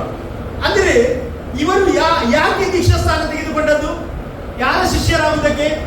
ಮೋಶೆ ಶಿಷ್ಯರಾಗುವುದಕ್ಕೆ. ನೀವು ಗಮನಿಸಬೇಕು, ಮೋಶೆ ಶಿಷ್ಯರಾಗುವುದಕ್ಕಾಗಿ ಇವರು ಏನ್ ಮಾಡಿದ್ರು? ದೀಕ್ಷಾಸ್ನಾನ ತೆಗೆದುಕೊಂಡ್ರು. ಹೌದಾ? Praise the Lord. ಈಗ ಐಗುಪ್ತ ದೇಶದಿಂದ ಎಷ್ಟು ಜನರನ್ನು ಹೊರಗೆ ತಂದ? 6 ಲಕ್ಷ ಜನರನ್ನು ಯಾರು ಮೋಶೆ ಹೊರಗೆ ತಂದ? 6 ಲಕ್ಷ ಜನರು ಮಾತ್ರ ಎಲ್ಲಿಂದ ಹೊರಗೆ ಬಂದರು? ಐಗುಪ್ತ ದೇಶದಿಂದ ಹೊರಗೆ ಬಂದರು. ಯಾರು ಹೊರಗೆ ತಂದದ್ದು? ಮೋಶೆ ತಂದದ್ದು. ಹೌದಾ? ಮೋಶೆ ತಂದದ್ದು. ಆಮೇಲೆ ಹಲ್ಲೆಲೂಯಾ. ಹಾಗಾದ್ರೆ ಅಬ್ರಹಾಮನ ಮಕ್ಕಳಾಗ್ಬೇಕಾದ್ರೆ ಏನು ಕ್ವಾಲಿಟಿ ಇತ್ತಂತ ಹೇಳಿದ್ರೆ ಅವರು ಮೋಶೆ ಶಿಷ್ಯರಾಗಬೇಕು, ಮೋಶೆ ಶಿಷ್ಯರಾಗಿರ್ಬೇಕು. ಆಮೇಲೆ ಹಲ್ಲೆಲೂಯಾ. ಆದ್ರೆ ಈ ಒಂದು 6 ಲಕ್ಷ ಜನರಲ್ಲಿ ಮೋಶೆ ಶಿಷ್ಯರಾದವರಾದ್ರು, ಆದ್ರೆ ಈ 6 ಲಕ್ಷ ಜನರಲ್ಲಿ ಯಾರು ಇರಲಿಲ್ಲ? ನಾನು ಮತ್ತು ನೀವಿರ್ಲಿಲ್ಲ. ಹೌದಾ? ನಾನು ಮತ್ತು ನೀವಿದ್ರ? ಇಲ್ಲ. ಯಾಕೆ? ಯಹೂದ್ಯರು ಮಾತ್ರ ಅಲ್ಲಿದ್ರು. ನಾನಿನ್ನು ಹುಟ್ಟು ಯಹೂದ್ಯರಲ್ಲ. ಹೌದಾ? ನಾವು ಹುಟ್ಟು ನಾವು ಯಾರಾಗಿದ್ದೇವೆ? ಅನ್ಯರಾಗಿದ್ದೇವೆ. ಹೌದಲ್ಲ? 6 ಲಕ್ಷ ಜನರನ್ನು ಐಗುಪ್ತ ದೇಶದಿಂದ ಯಾರು ಹೊರಗೆ ತಂದ್ರು? ಮೋಶೆ ತಂದದ್ರಿಂದವಾಗಿ ಅವರು ಯಾರ ಮಕ್ಕಳಾದ್ರು? ಅಬ್ರಹಾಮನ ಮಕ್ಕಳಾದ್ರು. ಹಲ್ಲೆಲೂಯಾ. ಇಲ್ಲಿ ಈ ಪ್ರವಾದನೆಯನ್ನು ನೋಡುವಾಗ ನಾವು ಒಂದು ವಿಷಯ ನೋಡ್ಬೇಕಂತ ಹೇಳಿದ್ರೆ, ಯೇಸು ಸ್ವಾಮಿ ಬಾಲ್ಯದಲ್ಲೇ ಐಗುಪ್ತ ದೇಶಕ್ಕೆ ಹೋದದ್ದು ಯಾಕೆ ಗೊತ್ತುಂಟಾ? ಒಂದೇ ಕಾರಣಕ್ಕೆ. ಹಲ್ಲೆಲೂಯಾ. ನನ್ನನ್ನು ನಿನ್ನನ್ನು ಐಗುಪ್ತದಿಂದ ಹೊರಗೆ ತರಲಿಕ್ಕೆ. Hallelujah. Praise the Lord. Hallelujah. ಹೇಗೆ ಮೋಶೆ ಆ ಇಸ್ರಾಯೇಲರನ್ನು ಐಗುಪ್ತದಿಂದ ಹೊರಗೆ ತಂದ, 6 ಲಕ್ಷ ಜನರನ್ನು ಮಾತ್ರ ತಂದ. ಆದ್ರೆ ಯೇಸು ಸ್ವಾಮಿ ಎಷ್ಟು ಜನರನ್ನು ತಂದ? ಇಡೀ ಜನಾಂಗವನ್ನೇ. ಹಲ್ಲೆಲೂಯಾ. ಇಡೀ ಜನಾಂಗವನ್ನೇ ಹಲ್ಲೆಲೂಯಾ ಆತನು ತನ್ನ ಮಕ್ಕಳನ್ನು ಐಗುಪ್ತ ದೇಶದಿಂದ ಹೊರಗೆ ತಂದ. ಸಂತೋಷ. ಹಲ್ಲೆಲೂಯಾ. ಸಂತೋಷ. ಆಮೇಲೆ ಹಲ್ಲೆಲೂಯಾ ಯೇಸು ಸ್ವಾಮಿ ತಂದ. ಯಾಕಂದ್ರೆ ಯೇಸು ಸ್ವಾಮಿ ಹೋದ, ಯೇಸು ಸ್ವಾಮಿ ಹೊರಗೆ ಬಂದ. ಹೌದಾ? Praise the Lord. ನೋಡಿ, ನಾನು ಏನ್ ಹೇಳ್ತೇನೆ ಅಂತ ಹೇಳಿದ್ರೆ, ಇಲ್ಲೊಂದು ವಾಗ್ದಾನ ಇತ್ತು, ವಾಗ್ದಾನ ಇತ್ತು. ಅಲ್ಲಿ ನನ್ನ ಮಗನನ್ನು ಐಗುಪ್ತ ದೇಶದಿಂದ ಕರೆದುಕೊಂಡು ಬಂದೆ ಎಂಬುದಾಗಿ ಅಲ್ಲಿ ವಾಗ್ದಾನ ಉಂಟು. ಆದ್ರೆ ಈಗ ಮೋಶೆ ಏನ್ ಮಾಡಿದ? ಐಗುಪ್ತ ದೇಶದಿಂದ ಹೊರಗೆ ತಂದೆ ಅಂದ್ರೆ ತಂದು 6 ಲಕ್ಷ ಜನರನ್ನು ತಂದು. ಆದ್ರೆ ಯೇಸು ಸ್ವಾಮಿ ಈ ಒಂದು ಬಾಲ್ಯ ಪ್ರಾಯದಲ್ಲಿ ಎಲ್ಲಿ ಹೋದ್ರು? ಐಗುಪ್ತ ದೇಶಕ್ಕೆ ಹೋಗಿ ಬಂದ ನಂತರ ಯೇಸು ಸ್ವಾಮಿ ನಮ್ಮನ್ನು ಕುರಿತು ಏನು ಹೇಳಿದ ಗೊತ್ತುಂಟಾ? ನಮ್ಮನ್ನು ಕೇಳಿ ಹಾಗೆ ಹೇಳಿಲ್ಲ, ಈ ನನ್ನ ಮಗನನ್ನು ಐಗುಪ್ತ ದೇಶದಿಂದ ಹೊರಗೆ ತಂದ ಅಂತ ಹೇಳಿಲ್ಲ. ಬದಲಾಗಿ ಏನು ಹೇಳಿದ್ರು ಗೊತ್ತುಂಟಾ? ಯೋಹಾನನ ಬರೆದ ಸುವಾರ್ತೆ 1ನೇ ಅಧ್ಯಾಯ 12ನೇ ವಾಕ್ಯವನ್ನು ಇಟ್ಕೊಂಡು ಅಲ್ಲಿ ಅವರು ಏನು ಹೇಳಿದ್ರು ಗೊತ್ತುಂಟಾ? ಯೋಹಾನ ಬರೆದ ಸುವಾರ್ತೆ 1ನೇ ಅಧ್ಯಾಯ 12ನೇ ವಾಕ್ಯ ಓದಿ ನೋಡ್ರಿ. ಯಾರ್ಯಾರು ಆತನನ್ನು ಅಂಗೀಕರಿಸಿದರು, ಅಂದರೆ ಆತನ ಹೆಸರಿನಲ್ಲಿ ನಂಬಿಕೆ ಇಟ್ಟರು, ಅವರಿಗೆ ದೇವರ ಮಕ್ಕಳಾಗುವ ಅಧಿಕಾರ ಕೊಟ್ಟರು. ಸತ್ಯಗಂಟ. ಹಲ್ಲೆಲೂಯಾ. Praise the Lord. ಕರೆದರಿಂದ ಹಲ್ಲೆಲೂಯಾ ಮಕ್ಕಳ ಮಾತ್ರ ಅಲ್ಲ, ನಾನು ನೀನು ಹಲ್ಲೆಲೂಯಾ ಇಡೀ ಜನಾಂಗ ಇವತ್ತು ಆತನನ್ನು ಅಂಗೀಕರಿಸಿದ್ರಿಂದ, ಆತನನ್ನು ನಂಬಿದ್ರಿಂದ ನಾನು ನೀನು ಆತನ ಮಕ್ಕಳಾದೆವು, ಅಬ್ರಹಾಮನ ಸಂತಾನದವರಾದೆವು. ಎಷ್ಟು ಸಂತೋಷ ಪಡ್ತಿದ್ದೀರಾ? ಆಮೇಲೆ ನಾನು ನೀನು ಯಾರು? ಇವತ್ತು ಅಬ್ರಹಾಮನ ಸಂತಾನದವರಾಗಿದ್ದೇವೆ. ಹೌದು. Praise the Lord. ಹಲ್ಲೆಲೂಯಾ. ಗಲಾತ್ಯ ಬರೆದ ಪತ್ರಿಕೆಯಲ್ಲಿ ಹೇಳ್ತದೆ, ಅಬ್ರಹಾಮನ ಆಶೀರ್ವಾದ ಕ್ರಿಸ್ತ ಯೇಸುವಿನ ಮೂಲಕ ನಮಗೆ ದೊರೆಯಿತು ಎಂಬುದಾಗಿ. ನಾವು ಐಗುಪ್ತಕ್ಕೆ ಹೋಗ್ಬೇಕಾಗಿಲ್ಲ, ಐಗುಪ್ತದಿಂದ ಹೊರಗೆ ಬರಬೇಕಾಗಿಲ್ಲ. ನಮ್ಮ ಕೆಲಸವನ್ನು ಯಾರು ಮಾಡಿದ? ಯಾವಾಗ ಮಾಡಿದ? ಬಾಲ್ಯದಲ್ಲಿ ಮಾಡಿದ. ಬಾಲ್ಯದಲ್ಲಿ ಮಾಡಿದ. ಹೌದಾ? Praise the Lord. ಇವತ್ತು ನಾನು ನೀನು ಮಾಡಬೇಕಾಗಿಲ್ಲ, ನನ್ನ ಪರವಾಗಿ ಯಾರು ಮಾಡಿದ? ಯೇಸು ಮಾಡಿದ. ಅಲ್ಲಿ ನಾನೇನು ಪಾಪಿಯಾಗಿದೆ, ಅಲ್ಲ ಪಾಪದ ಸಂಬಳ ಏನಾಗಿದೆ? ಮರಣ ಆಗಿದೆ. ಹೌದಲ್ವಾ? ಈಗ ಪಾಪ ಮಾಡಿದ ಯಾರು? ನಾವು. ಯೇಸು ಸ್ವಾಮಿ ಪಾಪ ಮಾಡಿದನ? ಯೇಸು ಸ್ವಾಮಿ ಪಾಪ ಮಾಡಲಿಲ್ಲ. ಯೇಸು ಸ್ವಾಮಿ ಏನ್ ಹೇಳ್ತಾರೆ? ನನ್ನ ಪಾಪವನ್ನು ತೋರಿಸುವವರು ಯಾರಿದ್ದಾರೆ? ಚಾಲೆಂಜ್ ಹೇಳಿ, ನನ್ನಲ್ಲಿ ಪಾಪ ತೋರಿಸುವವರು. ಇವತ್ತು ನಮಗೆ ಹೇಳಲಿಕ್ಕೆ ಸಾಧ್ಯವ? ಯೇಸು ಸ್ವಾಮಿ ಹೇಳಿದ್ರು, ನನ್ನಲ್ಲಿ ಪಾಪ ತೋರಿಸುವವರು ಯಾರಿದ್ದಾರೆ ಅಂತ ಚಾಲೆಂಜ್ ಮಾಡಿದ್ರು. ಆದ್ರೆ ಯೇಸು ಸ್ವಾಮಿ ಹತ್ರ ಏನಿಲ್ಲ, ಪಾಪ ಇಲ್ಲ. ಅಲ್ಲಿ ಯೇಸು ಸ್ವಾಮಿ ಬರುವಾಗ ಈಗ ಇಹಲೋಕಾಧಿಪತಿ ನನ್ನ ಬಳಿಗೆ ಬರ್ತಾನೆ, ಅವನಿಗೆ ಸಂಬಂಧಪಟ್ಟದ್ದು ನನ್ನಲ್ಲಿ ಏನಿಲ್ಲ. ಅದೇ ಹೇಳಿದ್ದಾರೆ ಯೇಸು ಸ್ವಾಮಿ, ಅವನಿಗೆ ಸಂಬಂಧಪಟ್ಟದ್ದು ಏನು ಇಲ್ಲ. ನಾನು ಏನ್ ಹೇಳ್ತೇನೆ ಅಂತ ಹೇಳಿದ್ರೆ, ನಾನು ನೀನು ಶಿಲುಬೆಗೆ ಹೋಗ್ಬೇಕಾಗಿತ್ತು, ಶಿಲುಬೆಗೆ ನಾನು ನೀನು ಹೋಗ್ಲಿಲ್ಲ. ಯಾರು ಹೋದ್ರು? ಯೇಸು ಹೋದ್ರು. ಹೌದಾ? Praise the Lord. ಎರಡನೇದಾಗಿ ಈ ಸೈತಾನ ಯಾರನ್ನು ಟೆಸ್ಟ್ ಮಾಡಿದ? ಪಾಪ ಉಂಟಂತ ಯೇಸು ಸ್ವಾಮಿ ಟೆಸ್ಟ್ ಮಾಡಿದ ನಂತರ ಯೇಸು ಸ್ವಾಮಿ ಒಂದಾದ್ರೂ ಪಾಪ ಅವನಿಗೆ ತೋರಿಸ್ಲಿಕ್ಕೆ ಆಯ್ತಾ? ಇಲ್ಲಲ್ಲ. ಹಾಗಾದ್ರೆ ಇವತ್ತು ನಾನು ಬಾಲ್ಯದಲ್ಲಿರುವಾಗಲೇ ಐಗುಪ್ತಕ್ಕೆ ಹೋದ ಯೇಸು ಸ್ವಾಮಿ. 33 ವರ್ಷ ಆದಾಗ ಎಲ್ಲಿಗೆ ಹೋದ? ಶಿಲುಬೆಗೆ ಹೋದ. ಹೌದಲ್ಲ? ಆತನ ಪಾಪವನ್ನು ಸೈತಾನನಿಗೆ ಎಂತ ಸ್ಕ್ಯಾನ್ ಮಾಡಿದ್ರೆ ಸೇನಾಗ್ಲಿಲ್ಲ, ಕಾಣ್ಲಿಕ್ಕೆ ಆಗ್ಲಿಲ್ಲ. ಇವತ್ತು ನಾನು ನೀನು ಆತನನ್ನು ಅಂಗೀಕರಿಸಿದಾಗ, ಅವನು ಜಸ್ಟ್ ಒಂದು ಅಂಗೀಕರಿಸುವಾಗ ನಾನು ಅದನ್ನು ನಂಬುವಾಗ 3 ಕಾರ್ಯ ದೇವರು ಮಾಡ್ತಾನೆ. ಐಗುಪ್ತ ದೇಶದಿಂದ ದೇವರು ನಮ್ಮನ್ನು ಹೊರಗೆ ತರ್ತಾನೆ, ನಮ್ಮ ಪಾಪಗಳನ್ನು ಕಳೆದು ಶುದ್ಧಿ ಮಾಡ್ತಾನೆ. ಅಲ್ಲೆಲ್ಲೂಯ. ಬೈಬಲ್ ಹೇಳ್ತಾನೆ, ಕ್ರಿಸ್ತನಲ್ಲಿದ್ದವರಿಗೆ ಅಪರಾಧ ನಿರ್ಣಯವು ಇಲ್ಲವೇ ಇಲ್ಲ ಎಂಬುದಾಗಿ ಸತ್ಯವೇದ ಹೇಳ್ತಾರೆ. ಬೈಬಲ್ ಹೀಗೆ ಹೇಳ್ತಾರೆ, ನಮ್ಮನ್ನು ದೇವರು ನೀತಿವಂತರನ್ನಾಗಿ ಮಾಡಿದ ನಂತರ ನಮ್ಮ ಮೇಲೆ ತಪ್ಪು ಹೊರಿಸುವವರು ಯಾರು? ಇವತ್ತು ಸೈತಾನ ನಿನ್ನನ್ನು ಏನು ಹಿಂಡಿ ಬಡ್ಡಿ ಏನು ಮಾಡಿದ್ರು ಸಹ ನಿನ್ನನ್ನು ನೋಡುವುದಿಲ್ಲ. ದೇವರು ಯೇಸು ಕ್ರಿಸ್ತನನ್ನು ಮಾತ್ರ ನೋಡ್ತಾರೆ. ಸಂತೋಷ ಉಂಟಾ? Hallelujah, praise the Lord. Yesu ಕ್ರಿಸ್ತನನ್ನು ಮಾತ್ರ ನೋಡ್ತಾ ಇದ್ದಾರೆ. ನಾನು ನೀನು ಹೇಗೆ ಇಸ್ರೇಲ್ ಆದದ್ದು? ಯೇಸು ಕ್ರಿಸ್ತನ ಮೂಲಕ ಇಸ್ರೇಲ್ ಆದೆ. ಹೊಸ ಪ್ರಾರಂಭ. ಯಾಕಂತ ಹೇಳಿದ್ರೆ ನನ್ನ ದೇವರು ಅಲ್ಲೆಲ್ಲೂಯ್ಯ ಎಲ್ಲ ಸೈತಾನನ ಕಾರ್ಯಗಳು ಲಯಪಡಿಸಲಿಕ್ಕೋಸ್ಕರ ಈ ಲೋಕಕ್ಕೆ ಬಂದನು ಎಂಬುದಾಗಿ ದೇವರ ವಾಕ್ಯ ಹೇಳ್ತದೆ. ಅಲ್ಲೆಲ್ಲೂಯ್ಯ. ಆದ್ರೆ ನೋಡಿ, ಹಳೆ ಒಡಂಬಡಿಕೆಯಲ್ಲಿ ಅವರ ಐಗುಪ್ತ ದೇಶದಿಂದ ದೇವರು ಏನ್ ಮಾಡಿದ? ಹೊರಗೆ ತಂದಾಗ ಇವರು ಏನ್ ಮಾಡಿದ್ರು? ಐಗುಪ್ತ ದೇಶದಿಂದ ಹೊರಗೆ ಬಂದ ಮೇಲೆ ಏನ್ ಮಾಡಬಾರ್ದು? ಐಗುಪ್ತಕ್ಕೆ ಹೋಗ್ಬಾರ್ದು, ಅಥವಾ ಐಗುಪ್ತದಲ್ಲಿ ಯಾವುದನ್ನು ಸೇರ್ ಮಾಡಬಾರ್ದು, ನಾವು ಆಸೆ ಪಡಬಾರ್ದು. ಆದ್ರೆ ಇವರು ಹೊರಗೆ ಬಂದ ಮೇಲೆ ಏನ್ ಮಾಡಿದ್ರು? ಗುಡಿಗೆ ಏನು? ಐಗುಪ್ತದಲ್ಲಿ ಏನ್ ಸಿಕ್ತಿತ್ತಂತೆ? ಮಾಂಸ ಸಿಕ್ತಿತ್ತು. ಅಲ್ಲಿ ಸಿಕ್ತಿಲ್ಲ, ಮಾಂಸ ಸಿಕ್ತಿತ್ತು, ಅಲ್ಲಿ ಸಮಾಧಿ ಇತ್ತು. ಹೌದಾ? Praise the Lord. ಏನೆಲ್ಲ ಗುಡುಗುಟ್ಲಿಕ್ಕೆ ಶುರು ಮಾಡಿದ್ರು. ನಮ್ಮನ್ನು ದೇವರು ಇವತ್ತು ಐಗುಪ್ತದಿಂದ ಹೊರಗೆ ತಂದಿದ್ದಾನೆ. ಇವತ್ತು ಐಗುಪ್ತದಿಂದ ಹೊರಗೆ ತಂದ ಮೇಲೆ ನಾವು ಹೇಳ್ಬಹುದು, ಅಲ್ಲಿ ಡ್ಯಾನ್ಸ್ ಇತ್ತು, ಇಲ್ಲಿ ಡ್ಯಾನ್ಸ್ ಇಲ್ಲ. Praise the Lord. ಆಮೇಲೆ ಅಲ್ಲಿ ಕುಡಿಬಹುದಿತ್ತು, ಇಲ್ಲಿ ಕುಡಿಲಿಕ್ಕಿಲ್ಲ. ಅಲ್ಲಿ ಹಾಗಾದ್ರೆ ನಿನ್ನ ಐಗುಪ್ತದಿಂದ ಹೊರಗೆ ಬರಲಿಲ್ಲ ಅಂತ ಕ್ರಿಶ್ಚಿಯನ್ ನಂಬ್ತೀನಿ. ಹಲ್ಲೆಲೂಯಾ. ದೇವರು ನಮ್ಮನ್ನು ಹೊರಗೆ ತಂದದ್ದು ಯಾಕೆ? ಪರಿಶುದ್ಧವಾಗಬೇಕು, ನೀತಿವಂತರಾಗಿರಬೇಕು, ಆತನ ಮಕ್ಕಳೆಂಬ ಹೆಸರನ್ನು ನಿನಗೆ ಕೊಟ್ಟಿದ್ದಾನೆ. ಎಷ್ಟು ಜನ ಹೇಳ್ತೀರಿ ದೇವರಿಗೆ ಸ್ತೋತ್ರ ಹೇಳಿ? ಹಲ್ಲೆಲೂಯಾ. ನಿನ್ನನ್ನು ದೇವರು ಅಲ್ಲಿ ಬಿಡುಗಡೆ ಮಾಡಿದ್ದಾರೆ. ಶಾಶ್ವತವಾದ ಬಿಡುಗಡೆ. ಮಗನ ಬಿಡುಗಡೆ ಮಾಡಿದ್ರೆ ಹೇಗೆ ಬಿಡುಗಡೆ ಆಗ್ತದೆ? ಶಾಶ್ವತವಾಗಿ ಬಿಡುಗಡೆ ಆಗುತ್ತದೆ ಎಂಬುದಾಗಿ ಸತ್ಯವೇದ ಹೇಳ್ತಾ ಉಂಟು. ಹಲ್ಲೆಲೂಯಾ. ಆದ್ರೆ ಬೈಬಲ್ ಹೇಳ್ತದೆ, ಐಗುಪ್ತವನ್ನು ಆಸೆ ಪಟ್ಟವರು ಏನಾದ್ರು? ಸತ್ತು ಹೋದ್ರು. ಹೌದಾ? ಅಡವಿಯಲ್ಲಿ ಏನಾದ್ರು?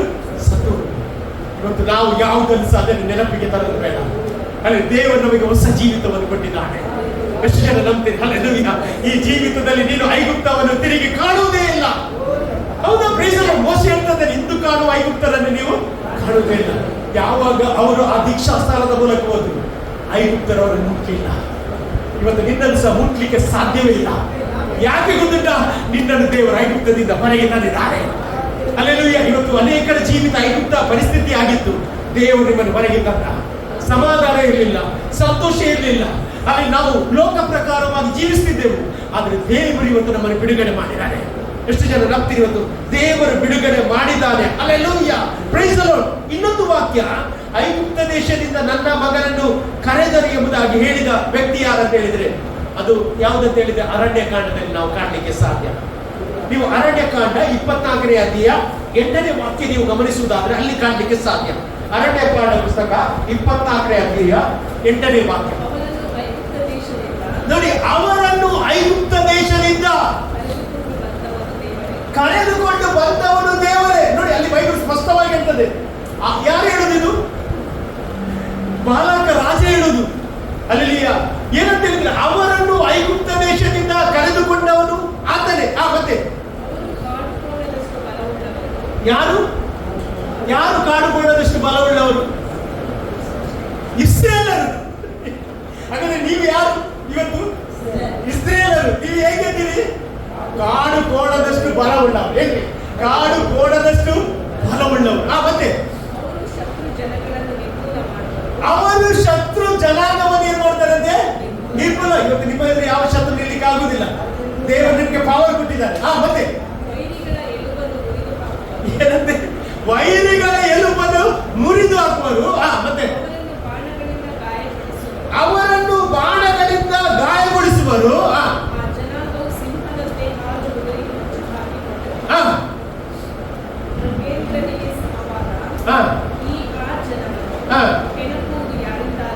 ಕೆಣಕುವುದು ಯಾರ ಬಗ್ಗೆ ಹೇಳಿದ್ದೆಲ್ಲ? ಇಸ್ರೇಲರ ಬಗ್ಗೆ. ನಮಗೆಲ್ಲ ಗೊತ್ತುಂಟು ಬಾಲಕ ರಾಜ. ಹೌದಲ್ಲ? ಬಾಲಕ ರಾಜ ಇವನು ಇಸ್ರೇಲರನ್ನು ಸೋಲಿಸಲಿಕ್ಕೆ ಆಗುವುದಿಲ್ಲ. ಅವರು ಸ್ಟ್ರಾಂಗ್ ಇದ್ದು ಐಗುಪ್ತ ದೇಶದಿಂದ ಹೊರಗೆ ಬಂದಾಗಿ ಆಗಿದೆ. ಹೊರಗೆ ಬಂದಾಗ ಈಗ ಅವರನ್ನು ಸೋಲಿಸ್ಬೇಕಂತ ಯಾರನ್ನು ಇಟ್ಕೊಳ್ತಾನೆ? ಬೀಳಮ್ಮ ಪ್ರವಾದಿಯನ್ನು ಇಟ್ಕೊಳ್ತಾನೆ. ಬೀಳಮ್ಮ ಪ್ರವಾದಿ ಏನ್ ಕೊಡ್ತಾನೆ? ಅವನು ದುಡ್ಡು ಕೊಡ್ತಾನೆ. ದುಡ್ಡು ಕೊಟ್ಟು ಏನ್ ಹೇಳ್ತಾನೆ? ಏನ್ ಮಾಡ, ಯಾರನ್ನು ಶಪಿಸ್ಬೇಕಂತೆ? ಇಸ್ರೇಲ್ ಶಪಿಸಿ ಅಂತ ಹೇಳುವಾಗ ಆ ಬೀಳಮ್ಮ ಪ್ರವಾದಿ ಹೇಳ್ತಾನೆ, ನಾನು ದೇವರು ಹೇಳಿದಾಗೆ ಕೇಳ್ತೇನೆ ಹೊರತು ನೀನು ಹೇಳಿದಾಗೆ ಕೇಳೋದಿಲ್ಲ. ಅದು ಫಸ್ಟೇ ಅವನು ಹೇಳ್ತಾನೆ. ದುಡ್ಡಿನ ಆಸೆ ಉಂಟು, ಈಚೆಯಲ್ಲಿ ದೇವರಿಗೆ ಬಯಸ ಉಂಟು. ಇವನೇನು ಪ್ರಾರ್ಥನೆ ಮಾಡ್ತಾನೆ. ಪ್ರಾರ್ಥನೆ ಮಾಡಿ ಬಂದ ಮೇಲೆ ದೇವರು ಏನ್ ಹೇಳ್ತಾರೆ? ಅವರನ್ನು ಆಶೀರ್ವಾದ ಮಾಡಿ ಹೇಳ್ತಾರೆ. ಇವನು ಆಶೀರ್ವಾದ ಮಾಡ್ತಾನೆ ದೇವರು. ಎರಡನೇ ಸಲ ಇನ್ನು ಬೇರೆ ಜನರನ್ನು ಕರೆದು ದುಡ್ಡು ಗಳಿಸ್ತಾನೆ. ಆಗ ಸಹ ಹಾಗೆ ಮಾಡ್ತಾರೆ. ದೇವರು ಹೇಳ್ತಾರೆ ಅವನನ್ನು ಆಶೀರ್ವಾದ ಮಾಡಿ. ಎರಡನೇ ಸಲ ಆಶೀರ್ವಾದ ಮಾಡ್ತಾನೆ. ಮೂರನೇ ಸಲ ಅವನು ಗೋರಿಯಲ್ಲೆಲ್ಲ ಕೊಟ್ಟು ಏನು ಯಜ್ಞವೇದ ಕೊಟ್ಟು ಅವನು ಹೇಳ್ತಾನೆ ಇನ್ನೊಂದ್ಸರ್ತಿ ಕೇಳ್ತೇನೆ ಅಂತ ಹೇಳುವಾಗ ದೇವರು ಇನ್ನೊಂದ್ಸರ್ತಿ ಕೊನೆ ಸರ್ತಿ ಏನ್ ಹೇಳಿದ? ಇಸ್ರೇಲರನ್ನು ಏನ್ ಮಾಡ್ಬೇಕು? ನೀನು ಆಶೀರ್ವಾದ ಮಾಡಬೇಕು. ಅಲ್ಲಿ ಆಶೀರ್ವಾದ ಮಾಡಬೇಕೆಂಬುದಾಗಿ ಹೇಳುವಾಗ ನೋಡಿ ಅಲ್ಲಿ ವಾಕ್ಯ ಇರ್ತದೆ. ಆಗ ಯಾರಿಗೆ ಸಿಟ್ಟು ಬರ್ತದೆ? ಬಾಲಕ ರಾಜನಿಗೆ ಸಿಟ್ಟು ಬರ್ತದೆ. ಬಾಲಕ ರಾಜ ಹೇಳ್ತಾನೆ, ನಾನು ನಿನ್ನನ್ನು ಗರ್ವವಂತನಾಗಿ ಮಾಡ್ಬೇಕಂತ ನಾನು ಎಣಿಸಿದೆ, ಆದ್ರೆ ನಿನ್ನ ದೇವರು ನಿನ್ನನ್ನು ಏನ್ ಮಾಡಿದ?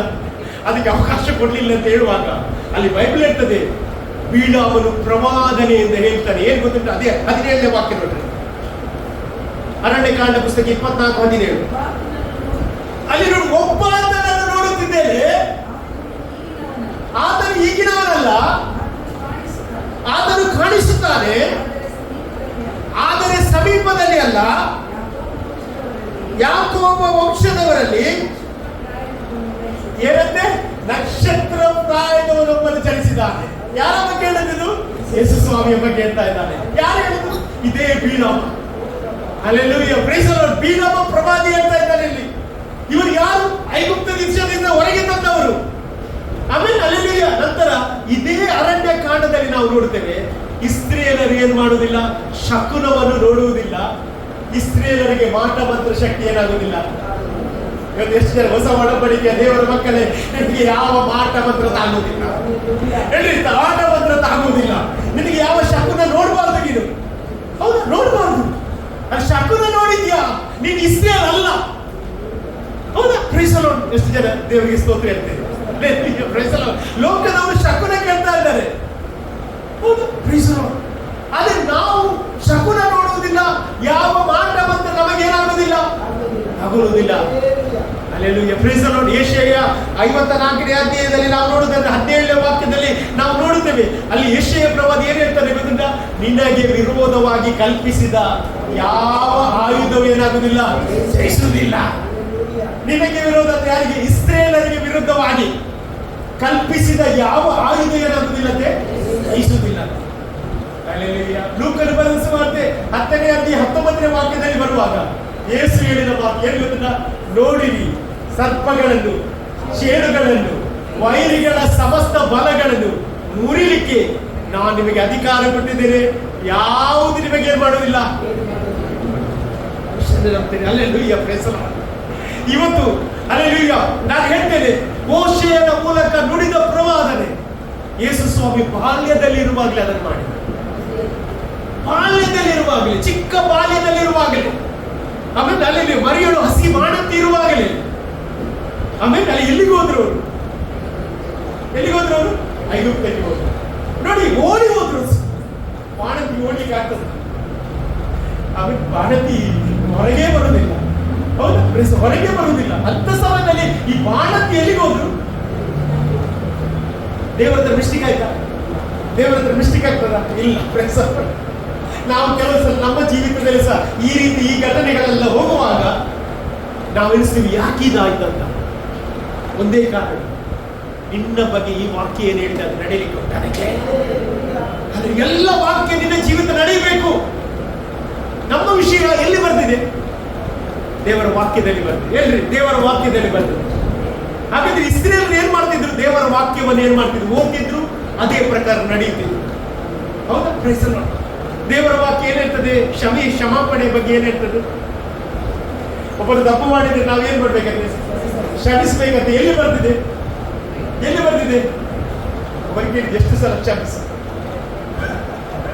ಒಂದು ಸರ್ತಿ ಕ್ಷಮಿಸಬಹುದು, 2 ಸಲ ಕ್ಷಮಿಸಬಹುದು. ಬೇತ್ರೆ ಹತ್ರ ಹೇಳ್ತಾರೆ, ಎಷ್ಟು ಸಲ ಕ್ಷಮಿಸಬಹುದು? 77 ಸಾರಿ ಕ್ಷಮಿಸಬೇಕಂತ. ಹಾಗಾದ್ರೆ ಇವತ್ತು ನಿಮ್ಮ ಜೀವಿತದಲ್ಲಿ ಕೆಲವರೆಲ್ಲ ನಿಮಗೆ ವಿರುದ್ಧವಾಗಿ ನಿಂತಿರ್ಬೋದು. ಅವರ ನೋವು ಮಾಡಿರ್ಬೋದು, ಆದ್ರೆ ಇಲ್ಲಿ ಬರೆದಿದೆ ಕ್ಷಮಿಸಿ ಎಂಬುದಾಗಿ. ನೀವು ಕ್ಷಮಿಸಿರಿ, ದೇವರು ನಿಮ್ಮ ಜೀವಿತ ದೊಡ್ಡ ಕಾರ್ಯ ಮಾಡ್ತಾನೆ. ದೇವರು ದೊಡ್ಡ ಕಾರ್ಯ ಮಾಡ್ತಾನೆ. Praise the Lord. ಯಾಕಂತ ಹೇಳಿದ್ರೆ ನೋಡಿ, ಪ್ರವಾದನೆ ಅದು ದೇವರಿಂದ ಬಂದದ್ರಿಂದ ಅದಕ್ಕೆ ಎಲ್ಲದಕ್ಕೆ ದೇವರು ಒಂದೊಂದು ಟೈಮ್ ಇಟ್ಟಿದ್ದಾನೆ. ಎಷ್ಟು ಜನ ಹೇಳ್ತಾರೆ ನಮ್ಮ ಜೀವಿತದಲ್ಲಿ ದೇವರು ಟೈಮ್ ಇಟ್ಟಿದ್ದಾನೆ, ಅಲ್ಲಿ ನಿಮ್ಮ ಜೀವಿತದಲ್ಲಿ ಕೆಲವೊಂದು ಟೈಮ್ ಇಟ್ಟಿದ್ದಾರೆ, ಅದು ನೆರವೇರುವ ಸಮಯ ಬಂದಿದೆ. ಹೇಳ್ರಿ, ನೆರವೇರುವ ಸಮಯ ಬಂದಿದೆ. ನಿನ್ನ ಕಷ್ಟ ಮುಗಿಯುವ ಸಮಯ ಬಂತು, ನಿನ್ನ ಜೀವಿತದಲ್ಲಿ ಜಯ ಕಾಣುವ ಸಮಯ ಹತ್ತಿರ ಬಂತು. ಅಲ್ಲಿ ಯಾಕಂತ ಹೇಳಿದ್ರೆ ಯೇಸು ನಮಗೋಸ್ಕರ ಎಲ್ಲವನ್ನು ಮಾಡಿ ಮುಗಿಸಿದ. ಹೌದಾ? ಪ್ರೀಸ್ ದಿ ಲಾರ್ಡ್. ಇವತ್ತು ನಾನು ಹೇಳ್ತೇನೆ, ಸೈತಾನ ನಮ್ಮ ಹತ್ರ ಬಂದ್ರೆ ಏನಿಲ್ಲ, ಅವನಿಗೆ ಏನು ನಮ್ಮನ್ನು ಏನ್ ಮಾಡ್ಲಿಕ್ಕೆ ಆಗುದಿಲ್ಲ. ಯಾಕೆ ಮಾಡ್ಲಿಕ್ಕೆ ಆಗುದಿಲ್ಲ? ಯೇಸು ಎಲ್ಲವನ್ನು ಮಾಡಿ ಮುಗಿಸಿ ಆಯ್ತು. ಮುಗಿಸಿ ಚಿಲುಮೆಗೆ ಹೋಗಿ ಲಾಸ್ಟ್ ಎಂಟು ಮಾತು ಏನು? ಫಿನಿಶ್. ನಾನು ಮಾಡಿ ಆಯ್ತು, ನನ್ನ ಮಕ್ಕಳು ಇಲ್ಲ ಐಗುಪ್ತ ದೇಶದಿಂದ ಹೊರಗೆ ತಂದಾಯ್ತು, ನನ್ನ ಮಕ್ಕಳನ್ನು ಪಾಪದಿಂದ ಶಾಪದಿಂದ ಬಿಡುಗಡೆ ಮಾಡಿ ಆಯ್ತು. ಅಲ್ಲಿ ಅವರಿಗೆ ವಿರೋಧವಾಗಿ ಕಲ್ಪಿಸಿದ ಯಾವ ಆಯುಧ ಜಯಿಸುವುದಿಲ್ಲ. ಅವರು ಮಾಡಬೇಕಾದ್ರೆ ಒಂದೇ, ನನ್ನನ್ನು ಅಂಗೀಕರಿಸಬೇಕು, ನನ್ನಲ್ಲಿ ನಂಬಿಕೆ ಇಡಬೇಕು. ಇಷ್ಟು ಮಾಡಿದ್ರೆ ಸಾಕು, ಅವರ ಜೀವಿತದಲ್ಲಿ ಬಿಡುಗಡೆಯನ್ನು ನಾನು ಇಟ್ಟಿದ್ದೇನೆ. ನಾನು ಬಲವಾಗಿ ನಂಬ್ತೇನೆ, ಇವತ್ತು ದೇವರು ನಿಮ್ಮ ಜೀವಿತದಲ್ಲಿ ಮಾತನಾಡ್ತಾ ಇದ್ದಾನೆ. ನಿಮ್ಮ ಕಷ್ಟಕ್ಕೆ ಭಯ ಪಡಬೇಡಿ. ನಿಮ್ಮ ಜೀವಿತದಲ್ಲಿ ದೇವರು ಯಾಕೆ ಮಾಡ್ತಾನೆ? ದೇವರಿಗೆ ಸಾಮರ್ಥ್ಯ ಉಂಟು. ದೇವರಿಗೆ ಆ ಎಲಿಷ ಪ್ರವಾದಿ ಹೇಳುವಾಗ ಆರಾಮಿನ ಕಣ್ಣು ಕುರುಡು ಮಾಡಿದಾಗ ಇವರ ಕಣ್ಣು ಕುರುಡು ಮಾಡಬಹುದಿತ್ತು. ಹೌದಾ? ಹೆರೋದವನ್ನು ಹುಡುಕುವಾಗ ಯೇಸುವನ್ನು ಮರೆ ಮಾಡಬಹುದಿತ್ತು. ಹೌದಾ? Praise the lord. ಮೋಶೆಯನ್ನು ಹೇಗೆ ಮಾಡಿದ್ರು? ನೀರಲ್ಲಿ ಬಿಟ್ಟು ಏನ್ ಮಾಡಿದ್ರು? ಪರವರನ ಎಲ್ಲಿಂದ ಅವರು ಬಂತು ಅವರವರಿಗೆ ಬಿಟ್ಟರು. ದೇವರಿಗೆ ಯಾವುದು ಕಷ್ಟ ಅಲ್ಲ, ದೇವರು ಮಾಡಬಹುದು. ಆದ್ರೆ ಇಲ್ಲಿ ಮಾಡಲಿಲ್ಲ. ಯಾಕೆ ಗೊತ್ತಿಲ್ಲ? ಮೋಶೆಯ ಪ್ರವಾದನೆ ನುಡಿದಿದ್ದಾನೆ, ಆ ಪ್ರವಾದನೆ ನೆರವೇರಬೇಕಾಗಿದೆ. ಇವತ್ತು ನಿನ್ನ ಜೀವಿತದಲ್ಲಿ ಸಹ ದೇವರ ಪ್ರವಾದನೆ ನಡೆಯಲಿಕ್ಕೆ ಹೋಗ್ತಾರೆ. ಆಮೇಲೆ ಹಲ್ಲೆಲೂಯಾ, ನಿನ್ನ ಜೀವಿತದಲ್ಲಿ ದೇವರು ಒಳ್ಳೆದನ್ನು ಇಟ್ಟಿದ್ದಾನೆ. ನಿನಗೆ ಕೇಡು ಆಗುವುದಿಲ್ಲ, ಅದರಿಂದ ನಿನಗೆ ದೇವರು ಒಳ್ಳೆದಾಗ್ತದೆ. ಎಷ್ಟು ಜನ ಹೇಳ್ತೀರಿ ಒಳ್ಳೆದಾಗ್ತದೆ? ದೇವರಿಂದ ಕೆಟ್ಟದ್ದು ಸಂಭವಿಸುವುದಿಲ್ಲ, ದೇವರಿಂದ ನಿನಗೆ ಒಳ್ಳೆದಾಗ್ತದೆ. ಯೆರೆಮೀಯ 29:11 ಹೇಳ್ತದೆ, ನಿನಗೊಂದು ನಿರೀಕ್ಷೆ ಇರಲಿ. ದೇವರು ಮಾಡುವ ಆಲೋಚನೆ ಅದು ಐದದ ಆಲೋಚನೆ ಅಲ್ಲ, ಅದು ಹಿತದ ಆಲೋಚನೆ. ಎಷ್ಟು ಜನ ನಾವೆಲ್ಲ ದೇವರ ಸಮ್ಮುಖದಲ್ಲಿ ಎದ್ದು ನಿಲ್ಲುವ. ದೇವರು ಮಾಡುವುದು ಹಿತದ ಆಲೋಚನೆ, ದೇವರು ಮಾಡುವುದು ಹಿತದ ಆಲೋಚನೆ. ಹಲ್ಲೆಲೂಯಾ. ಇಸ್ರೇಲರನ್ನು ಶಾಪ ಹಾಕ್ಲಿಕ್ಕೆ ಯಾರಿಂದ ಆಗುವುದಿಲ್ಲ. ಇವತ್ತು ನಿನಗೆ ಯಾರಾದ್ರೂ ಶಾಪ ಹಾಕಿದ್ರೆ ಅದು ಶಾಪ ತಟ್ಟುವುದಿಲ್ಲ. ಕೆಲವರು ಹೇಳ್ತಾರೆ ಪಾಸ್ಟರ್ ಅವರು ಶಾಪ ಹಾಕಿದ್ರು ಎಂಬುದಾಗಿ. ನಾನು ಹೇಳ್ತೀನಿ, ಇಸ್ರೇಲರಿಗೆ ಯಾವ ಶಾಪ ತಟ್ಟುವುದಿಲ್ಲ. ಎಷ್ಟು ಜನ ಹೇಳ್ತೀರಿ ಹಲ್ಲೆಲೂಯಾ? ಇಸ್ರೇಲರಿಗೆ ಯಾವ ಶಾಪ ತಟ್ಟುವುದಿಲ್ಲ, ಇಸ್ರೇಲರಿಗೆ ಯಾವ ಮಾಟ ಮಾತ್ರ ತಗಲುವುದಿಲ್ಲ. ಇಸ್ರೇಲರು ಅಭಿವೃದ್ಧಿ ಆಗುತ್ತಾರೆ. ಹೇಳಿ, ನಾನು ಅಭಿವೃದ್ಧಿ ಆಗ್ತೇನೆ. ಹೇಳಿ, ನಾನು ಅಭಿವೃದ್ಧಿ ಆಗ್ತೇನೆ. ನನ್ನ ಮಕ್ಕಳು ಅಭಿವೃದ್ಧಿ ಆಗ್ತಾರೆ. ನನ್ನ ಮಕ್ಕಳೆಲ್ಲ ಉನ್ನತವಾದ ಸ್ಥಾನವನ್ನು ಅಲಂಕರಿಸ್ತಾರೆ. ನೋಡಿ ಪ್ರಿಯರೇ, ಯೇಸು ಸ್ವಾಮಿ ಎಲ್ಲವನ್ನು ನಮಗೋಸ್ಕರ ಮಾಡಿದ. ನಾವು ಏನು ಮಾಡಬೇಕಾಗಿಲ್ಲ, ನಾವು ಕಟ್ಟಿದ್ರೆ ಸಾಕು. ಎಷ್ಟು ನಾವು ಕಟ್ಲಿಕ್ಕೆ ಹೋಗ್ತಾ ಇದ್ದೇವೆ. ಹೇಳ್ರಿ, ನಾನು ದೇವರ ರಾಜ್ಯವನ್ನು ಕಟ್ಲಿಕ್ಕೆ ಹೋಗ್ತಾ ಇದ್ದೇವೆ. ಯೇಸು ಸ್ವಾಮಿ ನನಗಿಂತ ಹೆಚ್ಚಿನ ಕಾರ್ಯವನ್ನು ಅವರು ಮಾಡ್ತಾರೆ ಎಂಬುದಾಗಿ. ಎಷ್ಟು ಜನ ನೀನೇ ನನ್ನ ಪ್ರಾಣವು, ನೀನೇ ನನ್ನ ಸರ್ವವು, ನೀನೇ ನನ್ನ ಜೀವವು ಎಸ್ಐ ಎಂಬುದಾಗಿ ಎಷ್ಟು ಜನ ಹೇಳ್ತೀರಿ? ಆತ ನಮಗೋಸ್ಕರ ಎಲ್ಲವನ್ನು ಮಾಡಿ ಮುಗಿಸಿದ್ದಾನೆ, ಶಿಲುಬೆಯಲ್ಲಿ ಮಾಡಿ ಮುಗಿಸಿದ್ದಾನೆ. ಪೀಡಾವನಿಗೆ ಶಪಿಸ್ಲಿಕ್ಕೆ ಆಗಲಿಲ್ಲ. ಇವತ್ತು ನಿನ್ನನ್ನು ಯಾರಿಗೂ ಶಪಿಸ್ಲಿಕ್ಕೆ ಆಗುವುದಿಲ್ಲ. ಸೈತಾನ ನಿನ್ನನ್ನು ಶಪಿಸ್ಲಿಕ್ಕೆ ಆಗುವುದಿಲ್ಲ. ಆದ್ರೆ ನೀನು ಸೈತಾನನನ್ನು ಶಪಿಸಬಹುದು, ನೀನು ರೋಗವನ್ನು ಶಪಿಸಬಹುದು, ನೀನು ಸಾಲವನ್ನು ಶಪಿಸಬಹುದು. ದೇವರು ನಿನಗೆ ಅಧಿಕಾರವನ್ನು ಕೊಟ್ಟಿದ್ದಾನೆ. Thank you Lord. ಆತ ನಮ್ಮ ಜೊತೆಯಾಗಿದ್ದಾನೆ, ಆತ ನಮ್ಮ ನೆರಳಾಗಿದ್ದಾನೆ. ಪ್ರಿಯರೇ, ಜೀಸಸ್ ಆತ ನಮ್ಮ ಪ್ರಾಣ ಆಗಿದ್ದಾನೆ, ಆತ ನಮ್ಮ ಎಲ್ಲವಾಗಿದ್ದಾನೆ. ಆತನ ಪ್ರೀತಿಯನ್ನು ಹೇಗೆ ಮರೆಯುವುದು ಪ್ರಿಯರೇ?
ಕರ್ಕೊಂಡೋದನು.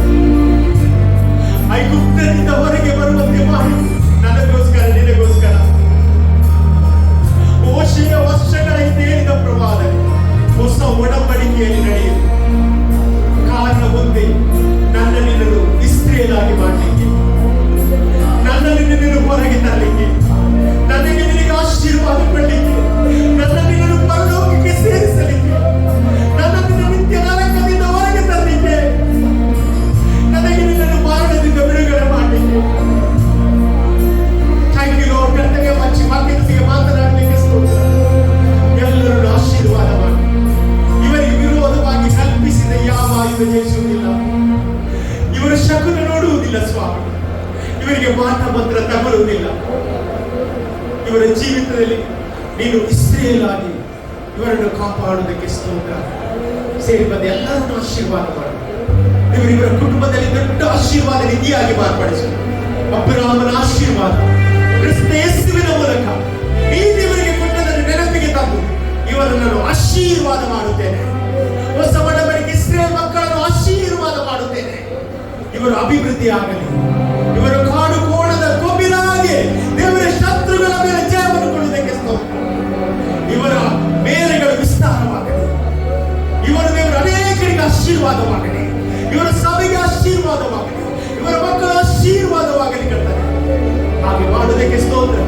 ಎಲ್ಲ ಘನ ಮಾನ ಮಹಿಮೆ ನಿನಗೊಬ್ಬರಿಗೆ ಸಲ್ಲಿಸ್ತೇನೆ ದೇವರೇ. ಯೇಸುವಿನ ನಾಮದಲ್ಲಿ ಬೇಡಿಕೊಂಡೇನೆ ತಂದೆ. ಆಮೆನ್. ಹಲ್ಲೆಲೂಯಾ. ಅತ್ಯ ಆಶೀರ್ವಾದ